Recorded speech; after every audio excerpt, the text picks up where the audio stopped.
IsITethical is a service for responsible innovation in digital technologies in disaster risk management. As the NHS reels from Friday's cyber attack, Storm Desmond has now claimed a second We're victim. living through a century of disasters, more extreme weather, more conflict in the world. Now, the Department of Justice just announced it's launching a $20 million program to buy body cameras for police officers. These fears about disasters and security are sparking a call for more and more data to be processed and analyzed to keep us safe. This is the control room at Stavanger City. We're receiving some information about an incident that's coming in. Important issues like trust or privacy or data protection, these aren't just values that you have in your mind, they are actually social and material practices that are transformed through the introduction of new technologies. So then it becomes a matter of how do you support these practices of enacting trust, enacting privacy protection and transparency and accountability with these new technologies in ways that are not just lawful and compliant, but also ethical, which may not be the same thing. What I'm trying to design are ways to understand those practices rather than regulate those practices. So as part of the IsITethical exchange services, we have developed a tabletop exercise that is in the form of a board game. And it comes out of our collaboration with practitioners and developers who really care about ethical, legal and social issues and want to understand them better. They are asking us for guidance, for a one-stop reference point where they can find information and exchange expertise. At the moment you have designers, developers, regulators, users, and beneficiaries, let's say it like that. And the ethics is just one of the subsets. And people is designing and thinking this is technically possible, but think about ethics is not my domain. Developers are thinking this is technically possible, but thinking about ethics is not my domain. Regulators, policymakers, users, etc., they say this is not my domain.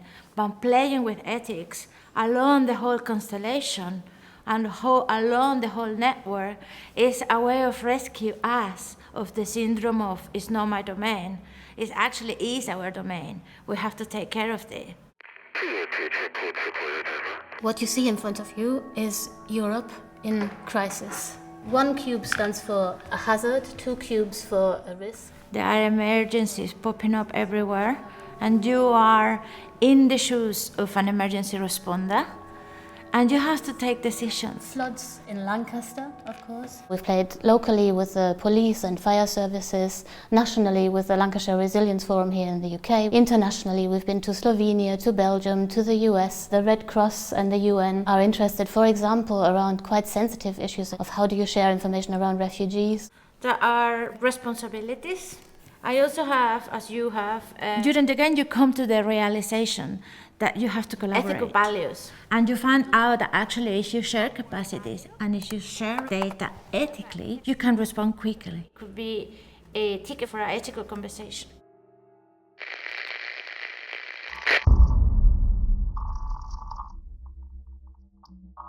Data sharing for me already operationally is an issue, and I do have to consider it, particularly when I'm working with partner agencies who I perhaps don't know particularly well. I don't know their own protocols.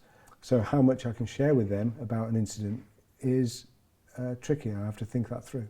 At the moment, the approach is very legalistic. There are laws, there are rules, and the ethical side of it is actually left behind in a very fast-changing, technologically augmented environment. Readings for Honister Pass confirm record rainfall, over 13 inches in 24 hours. Severe flood warnings remain in place, and that means a risk to life across northwest of England. We had a series of flooding and storms over the winter of 2015-16, and that resulted in the Strategic Coordination Centre being activated on a number of occasions, and on at least 2 of those occasions it ran 24/7 for 7 days.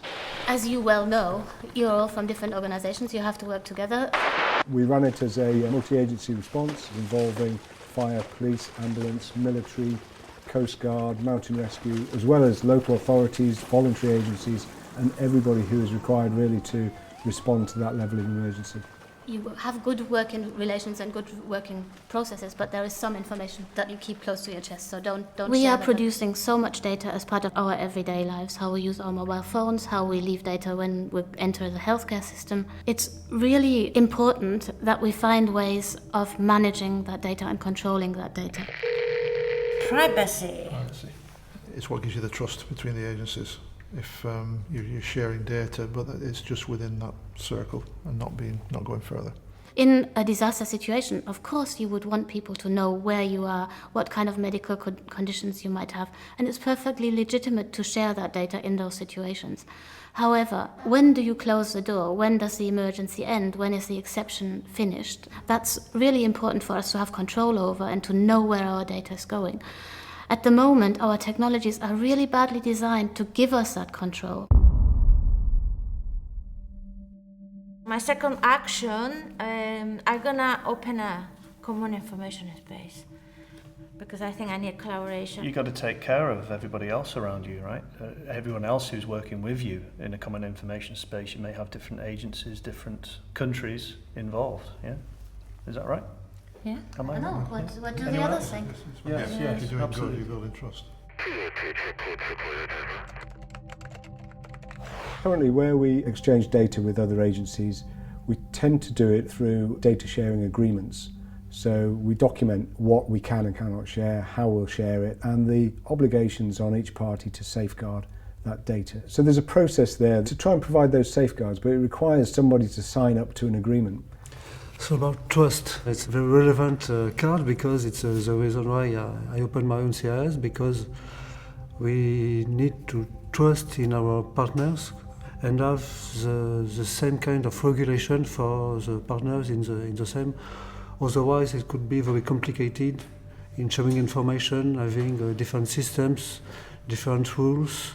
There are two problems with sharing. On the one hand, the problem is not sharing, so the emergency services, the police, the fire services, the medical emergency staff don't share data because they are worried about data protection rules, and there are also cultural and organizational reasons why they don't share. So non-discrimination in the practice of thinking about ethics. The other problem is that we are sharing too much information. The risk of profile communities or people. So the European databases, the Interpol, the Schengen border control system and the asylum systems are now being set up to have a common identity repository, which could lead to things like social profiling or discriminatory practices. Maybe it's a product of the access that we have to the vulnerable people.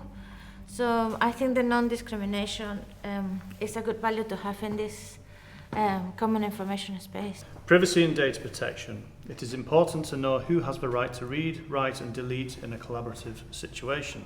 Use this card to request or refuse one data set from another stakeholder. The GDPR is a very legalistic approach to dealing with the potential of new technologies, and it has a one-size-fits-all approach, so you have purpose binding and data minimization demands. Well, all of those things in disaster management might be suspended because it's an exceptional situation, so you may be able to actually search through data and access data that was collected for a different purpose, and that is perfectly legitimate and lawful, but where is the boundary of where this is ethical or not? There's a balance there. How much do we share? You need to share enough to get another agency moving, and we've had practical examples of that in recent floods. Some critical cases, wrestling with those issues of what to share and what not to share. What's the consequence if they don't? In the worst case, people could die, but in other cases, they're not being hospitalised when they should be, or not being put in care when they should be, being left on their own, or with people who don't really know how to look after them. As I look at the board and I see the common information space, and you start to see what would that look like in the real world if you had a common space and a common technological infrastructure, and you had one agency saying, for those of you coming, these are the things that I'm missing, which would give us a robust multi-agency response. The new technologies that we are developing offer huge potential to have better situation awareness, better communication and collaboration, interoperability, But with that potential comes great responsibility to handle the data, not just lawfully, but ethically. The legal departments, the regulatories develop much slower than technology. Technology is going really fast. What we're trying to do is to do ethics with co-creation by integrating different voices, by learning about difficult and complex situations. If we can do this in public safety, which is one of the most complicated areas, then that will also help implementation of new technologies in transport, coordination in health, in government, and also in our everyday experience and in our everyday use of technologies that are designed better to support ethical decisions and ethical practices.